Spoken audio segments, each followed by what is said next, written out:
perkenalkan saya Indra Eka Ramasari dengan NIM 19101047 dari Prodi Administrasi Publik kelas karyawan. Baiklah, di sini saya akan menjelaskan sedikit tentang 14 pertemuan untuk memenuhi tugas UAS, MK, manajemen aset dan proyek. Pengertian aset. Apa itu aset? Pengertian aset adalah semua sumber ekonomi atau kekayaan yang dimiliki oleh suatu entitas yang diharapkan dapat memberikan manfaat usaha di masa depan. Di dalam ilmu akuntansi, aset atau aktiva dimasukkan dalam neraca dengan saldo normal debit. Sumber ekonomi atau kekayaan tersebut adalah semua sumber daya yang dimiliki, baik itu dalam bentuk benda ataupun hak kuasa yang diperoleh di masa lalu dan dimaksudkan agar memberikan manfaat di kemudian hari atau masa depan. Bentuk aset. Aset tradable, yaitu aset berwujud, adalah aset yang mempunyai masa manfaat lebih dari 12 bulan atau digunakan dalam kegiatan pemerintahan atau dimanfaatkan oleh masyarakat umum. Adapun bentuk dari aset tradable meliputi tanah, peralatan mesin, gedung dan bangunan, jalan, iritasi, dan jaringan. Aset tetap lainnya dan konstruksi dalam pengerjaan. Aset intangible, yaitu aset tidak berwujud, adalah aset non-keuangan yang dapat diidentifikasikan dan tidak mempunyai wujud fisik serta dimiliki untuk digunakan dalam menghasilkan barang atau jasa atau digunakan untuk tujuan lainnya, termasuk hak atas kekayaan intelektual. Yang ketiga, kategori aset. Kategori aset menurut Budi Susilo, yaitu aset operasional adalah yang digunakan dalam operasional perusahaan mendatang, dimiliki dan dikuasai atau diduduki untuk digunakan atau dipakai operasional perusahaan, bukan aset khusus. Jika aset khusus yang berupa prasarana dan aset peninggalan sejarah yang dikontrol oleh pemerintah, tetapi secara fisik tidak harus dihuni untuk tujuan operasional. Yang kedua, aset non-operasional adalah aset yang tidak merupakan bagian integral dari operasional perusahaan atau pemerintahan dan diklasifikasikan sebagai aset berlebih. Aset berlebih merupakan aset non-integral yang tidak dipakai untuk penggunaan secara berkelanjutan atau mempunyai potensi untuk digunakan di masa akan datang, dan karena itu bersifat surplus terhadap persyaratan operasional. Yang ketiga, aset infrastruktur adalah aset yang melayani kepentingan publik yang tidak terkait. Biaya pengeluaran dari aset digunakan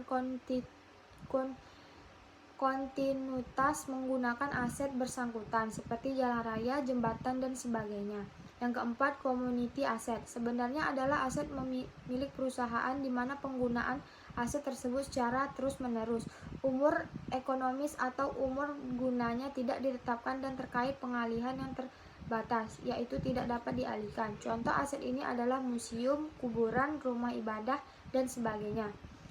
Pertemuan ketiga, pengenalan manajemen aset. Pengertian manajemen aset. Berikut dijelaskan mengenai pengertian manajemen aset berdasarkan beberapa pakar. Pakar yang pertama yaitu Prawoto, mengemukakan bahwa manajemen aset adalah kombinasi dari manajemen, keuangan, ekonomi, teknik mesin, dan praktek kerja yang ditetapkan pada aset fisik dengan tujuan agar mampu menyediakan tingkat pelayanan prima dengan biaya yang paling efisien. Yang B, tujuan manajemen aset. Menurut Neymar dalam proyek penelitian berwujud aset manajemen, yaitu Texas Style, berpendapat bahwa tujuan utama dari manajemen aset adalah untuk meningkatkan proses pengembalian keputusan dan untuk mengalokasikan dana aset sebuah instansi sehingga pengembalian investasi tersebut diperoleh. Menurut Hambali, ada 5 tujuan dari manajemen aset, yaitu yang pertama, kejelasan status kepemilikan aset. Yang kedua, investasi kekayaan kekayaan daerah dan masa pakai aset. Yang ketiga, optimasi penggunaan dan pemanfaatan untuk meningkatkan pendapatan, di mana aset yang status idle capacity dapat dimanfaatkan sesuai peruntukan yang ditetapkan. Selain itu, optimasi aset dapat mengidentifikasikan dan mengetahui pemanfaatannya untuk apa, peruntukan aset kepada siapa, dan mampu mendatangkan pendapatan bagi pengelolaan aset. Yang keempat, pengamanan aset. Dan yang kelima, dasar penggunaan penyusunan neraca. Tahap kerja manajemen aset. Menurut Siregar, menyebutkan bahwa tahapan kerja manajemen aset dibagi dalam 5 tahap kerja yang saling menghubungkan dan terintegrasi satu dengan yang lainnya, yaitu meliputi inventarisasi aset, meliputi inventarisasi fisik dan yudisial atau legal. Yang kedua, legal audit, merupakan inventasi status pengusahaan aset, sistem dan prosedur pengusahaan atau pengalihan aset. Yang ketiga, penilaian aset, di mana hasil dari penilaian aset dapat dimanfaatkan untuk mengetahui nilai kekayaan maupun informasi untuk penetapan harga bagi aset yang ingin dijual. Yang kelima, optimasi pemanfaatan, yang merupakan kegiatan untuk optimalkan potensi fisik. Yang keenam, pengembangan SIMA, Sistem Informasi Manajemen Aset. Strategi pengelolaan aset. Strategi pengelolaan aset. Sedangkan strategi manajemen aset adalah proses yang berkelanjutan untuk menentukan rentang dan tingkat aset yang dibutuhkan untuk mencapai tujuan strategis. Manajemen aset harus meliputi: yang pertama, berasal dari kebijakan pengelolaan aset dan neraca strategis organisasi. Yang kedua, konsisten dengan kebijakan dan strategi organisasi. Yang ketiga, mengidentifikasikan dan mempertimbangkan persyaratan stakeholder yang relevan. Yang keempat, mempertimbangkan persyaratan manajemen siklus hidup aset. Yang kelima, memperhitungkan risiko aset terkait dan kritikalitas sistem aset. Yang keenam, mengidentifikasi fungsi, kinerja, dan kondisi sistem existing aset dan important aset. Yang ketujuh, menyatakan fungsi, kinerja, dan kondisi sistem aset yang ada. Yang delapan, jelas menyatakan metode pendekatan dan prinsip di mana aset dan sistem aset akan dikelola. Yang kesembilan, memberikan informasi. Nilai-nilai aset, yaitu yang pertama, utility value, yaitu nilai manfaat. Ukuran penelitian terhadap aset yang mempunyai manfaat dalam kehidupan sehari-hari, jangka menengah maupun jangka panjang. Yang kedua, cost value, nilai biaya. Ukuran penilaian terhadap aset yang dihitung dari biaya. Yang ketiga, exchange value, nilai pertukaran. Ukuran penilaian terhadap aset yang mempunyai nilai tukar atau substitusi atau mempunyai fungsi ganda yang terkait dengan fungsi waktu. Yang keempat, price of value, yaitu nilai jual. Ukuran penilaian terhadap aset yang mempunyai nilai jual seharga tertentu dari harga aset itu yang dikaitkan dengan fungsi waktu. Yang kelima, esteem value, yaitu nilai kepuasan. Ukuran penilaian terhadap aset yang bisa menimbulkan kepuasan atau penghargaan dari individu maupun kelompok. Yang kelima, permasalahan dalam mengelola aset. Yang pertama, aset berjumlah banyak dan tersebar secara geografis. Yang kedua, aset memiliki penanganan atau treatment yang spesifik. Yang ketiga, aset memiliki nilai. Yang keempat, aset memiliki masalah-masalah legal yang berbeda-beda. Yang kelima, pemanfaatan aset belum optimal. Yang keenam, proses pencatatan aset tidak sistematis. Yang ketujuh, manajemen data masih manual. Yang kedelapan, perencanaan pemanfaatan aset di masa yang akan datang belum optimal. Fase siklus hidup aset. Berikut penjelasan dari fase-fase dalam siklus hidup aset yang dijelaskan oleh Haryono. Pertama, fase perencanaan, yaitu ketika adanya kebutuhan permintaan terhadap suatu aset untuk direncanakan dan dibuat. Yang kedua, fase pengadaan, yaitu ketika suatu aset dibeli, dibangun, atau dibuat. Yang ketiga, fase pengoperasian dan pemeliharaan, yaitu ketika suatu aset digunakan untuk tujuan yang telah ditetapkan. Yang keempat, fase penghapusan, yaitu ketika umur ekonomis suatu aset telah habis, atau ketika kebutuhan atas pelayanan yang disediakan oleh aset bersangkutan telah hilang. Penilaian aset. Penilaian aset dapat diartikan penilaian nilai pada suatu aset dengan melakukan suatu pengukuran berdasarkan pada beberapa pendekatan penilaian dengan tujuan mengetahui harga aset tersebut. Secara tidak langsung, nilai aset berguna untuk 1. Mengetahui modal dasar milik daerah dalam suatu privatisasi. Yang kedua, mengetahui nilai jaminan untuk memperoleh pinjaman. Yang ketiga, mengetahui nilai penyertaan saham dalam melakukan suatu kerjasama dengan kerjasama usaha dengan pihak swasta lainnya. Yang keempat, memberikan informasi kemampuan nilai ekonomis properti di suatu daerah untuk mengundang investor. Yang kelima, mengetahui nilai aset. Yang keenam, mengetahui nilai dalam rangka penerbitan obligasi daerah. Yang ketujuh, mengetahui nilai-nilai dalam pembebasan tanah. Ciri-ciri penilaian aset. Yang pertama adalah demand. Analisa demand merupakan analisis apa yang mereka inginkan atau butuhkan dalam kemampuan keuangan. Yang kedua, utility. Utility menunjukkan pada keuntungan atau benefit dari sebuah aset dan sejauh manakah sebuah aset dapat memenuhi potensial yang diinginkan. Yang ketiga, scarcity. The competitive environment, yaitu kelangkaan kondisi, tidak seimbangnya antara jumlah kebutuhan dengan apa yang disediakan. Memberikan contoh BUMN yang ada di Provinsi Kepri dan ceritakan sedikit tentang BUMN tersebut menggunakan bahasa Anda. Terima kasih. Salah satu contoh barang milik negara yang ada di Kepri yaitu gedung-gedung dinas perkantoran yang ada di Dompak dan mobil-mobil dinas yang dipakai oleh petinggi-petinggi atau pejabat yang ada di Kepri. Yang ketujuh, manajemen proyek. Manajemen proyek adalah sekumpulan prinsip, praktik, dan teknik yang digunakan untuk memimpin tim proyek dan mengatur jadwal, biaya, dan risiko kinerja proyek yang memberikan kepuasan bagi konsumen. Menurut Jammer dan Chapman, metode manajemen proyek yang baik akan membimbing proyek melalui sekumpulan kegiatan yang terkontrol, terlihat, dan tertata baik untuk mencapai hasil yang diinginkan. Manajemen proyek adalah penetapan area pengetahuan, keterampilan, alat bantu, dan teknik untuk mencapai tujuan proyek dalam parameter kualitas, biaya, jadwal, dan batasan yang telah disepakati. Macam-macam proyek. Yang pertama, proyek konstruksi. Beberapa pekerja membangun atau membuat proyek fisik. Contoh proyek pembangunan jalan raya, jembatan, atau pembuatan boiler.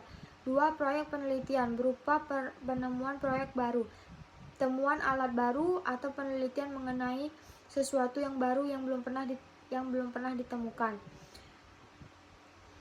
Proyek yang ketiga, proyek yang berhubungan dengan manajemen jasa, muncul dalam perusahaan maupun instansi pemerintahan berupa perancangan struktur organisasi, pembuatan sistem informasi manajemen, peningkatan produktivitas perusahaan, pemberian training.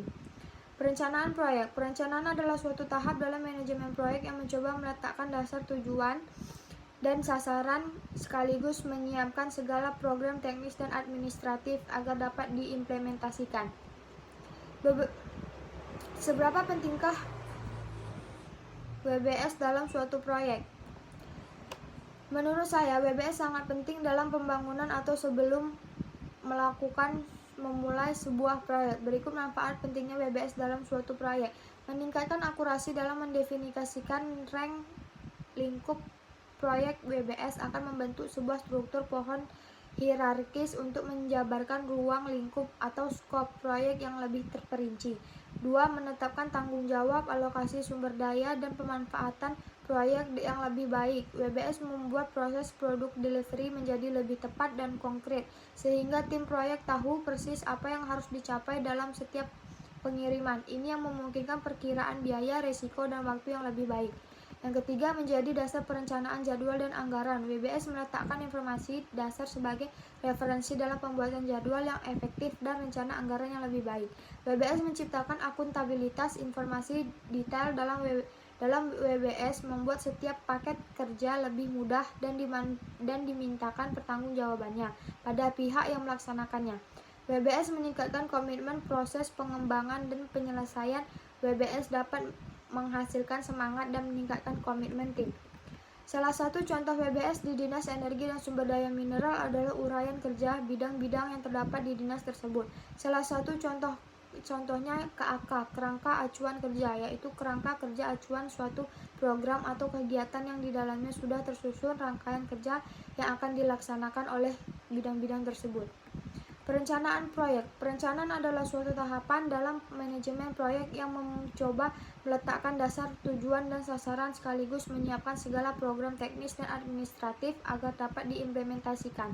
Filosofi perencanaan, yaitu aman, keselamatan terjamin. Efektif, yaitu produk perencanaan berfungsi sesuai yang diharapkan. Efisien, yaitu produk yang dihasilkan hemat biaya. Mutu terjamin, yaitu tidak menyimpang dari spesifikasi yang ditentukan. Perencanaan tahapan konseptual proyek. Yang pertama, kerangka acuan kerja, term of reference. Kerangka acuan kerja adalah suatu proyek yang dibuat oleh owner atau pemilik proyek untuk menyelesaikan proyek yang akan diajukan kepada konsultan perencanaan baik berupa tender terbuka maupun penunjukan langsung. Studi kelayakan proyek. Studi kelayakan proyek menganalisasi manfaat-manfaat proyek dengan menganalisasi aspek-aspek. Yang pertama, tujuan aspek pasar dan permintaan. Yang kedua, tinjauan aspek teknis. Yang ketiga, tinjauan aspek manajemen dan koordinasi pelaksanaan proyek. Yang keempat, tinjauan akses finansial. Yang kelima, tinjauan aspek hukum. Detail engineering design. Setelah hasil studi kelayakan proyek memenuhi kriteria pemilik proyek, selanjutnya dilakukan penyesuaian perencanaan proyek yang lebih terperinci dalam bentuk paket pekerjaan, yaitu WBS. Rekayasa nilai, value engineering. Rekayasa nilai secara umum dapat diartikan sebagai suatu usaha kreatif dalam mencapai suatu tujuan dengan mengoptimalkan biaya dan kinerja dari suatu fasilitas atau sistem. Rekayasa nilai dapat diartikan sebagai: yang pertama, melakukan kajian dengan menjamin fungsi tetap seperti yang diinginkan. Yang kedua, fungsi menjadi tolak ukur dari pencarian alternatif pemecahan masalah. Yang ketiga, selain adanya kriteria biaya rendah, juga didapatkan kinerja yang tinggi. Yang keempat, optimasi biaya dan kinerja untuk mendapatkan manfaat bersih yang besar. Pengendalian proyek. Ada setidaknya 3 langkah dalam proyek pengendalian proyek, yaitu antara lain: 1. Menentukan standar performalisasi suatu yang akan dikendalikan. Standar ini bisa merupakan spesifikasi teknis, biaya yang dianggarkan, jadwal, dan kebutuhan sumber daya. Kedua, membandingkan performansi aktual dengan performansi standar, hasil pekerjaan dan pengeluaran yang sudah terjadi dibandingkan dengan jadwal, biaya dan spesifikasi performansi yang direncanakan. Yang ketiga, melakukan tindak koreksi. Bila performansi aktual secara signifikan menyimpang dari yang direncanakan, tindakan koreksi perlu dilakukan. Yang keempat, pengendalian mutu. Yang kelima, pengendalian waktu. Yang keenam, pengendalian biaya. Pengadaan barang dan jasa pemerintahan. Pengadaan barang dan jasa, yaitu produksman, perlu diprogramkan oleh pemerintahan atau instansi swasta dikarenakan adanya kebutuhan akan suatu barang atau jasa, mulai dari alat tulis yaitu ATK, obat untuk kebutuhan puskesmas dan rumah sakit, bahan bakar kendaraan milik pemerintahan, peralatan sekolah, perlengkapan perang untuk instansi militer, perangkat ringan atau berat untuk perumahan, pembangunan, untuk jasa konsultasi, serta kebutuhan jasa lainnya. Kegiatan pengadaan barang atau jasa tersebut dibiayai dengan APBN atau APBD, baik yang dilaksanakan secara swakelola maupun oleh penyedia barang atau jasa. Aspek-aspek apa saja yang dilakukan untuk melakukan pengawasan? Dari video yang saya lihat di YouTube, aspek-aspek yang dilakukan untuk melakukan pengawasan antara lain adalah: 1. Konstruksi, 2.